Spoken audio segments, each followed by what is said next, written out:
So help us understand, what's the difference between these two words, racial literacy and racial healing? So I'm going to connect in just a moment to what Julie just said, because it's really where you're going to find the need for racial healing. As individuals, we like to think of ourselves as these ego-centered, neocortex ruled, separated, disconnected individuals with a rational mind that decides all. That is not true. It is far from true. Neocortex does not rule. Rational mind does not decide.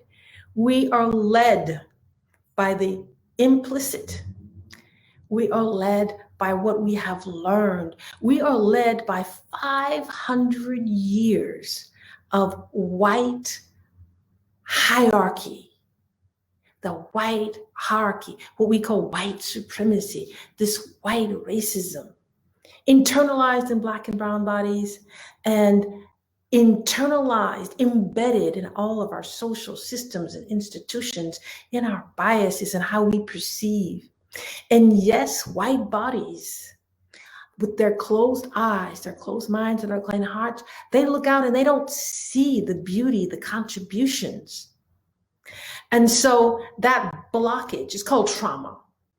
And we know a lot about healing trauma these days. And healing trauma is about how can you go back and unfreeze your bodies. How through breathing, how through movement, whether it be stretching or yoga, motion, martial arts. How is it that we can hum, sing, relax our bodies, and connect our bodies back to other people, back to the environment around us? How can we connect to a vision of oneness? Because we are connected to the planet.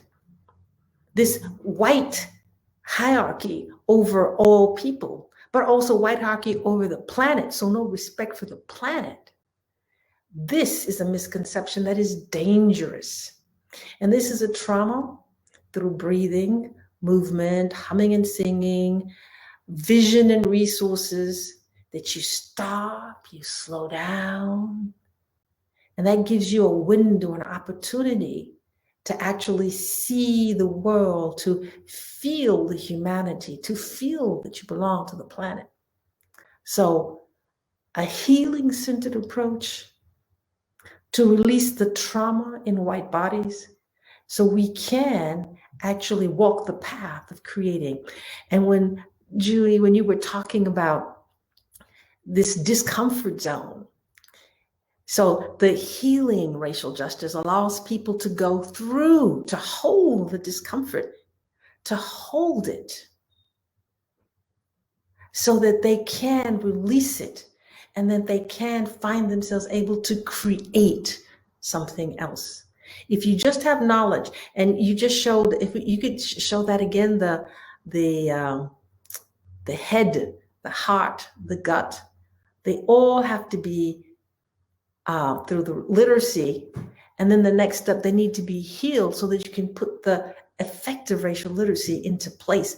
And this is fundamental for coming out of that bubble, for creating something more inclusive, for dissolving the discomfort.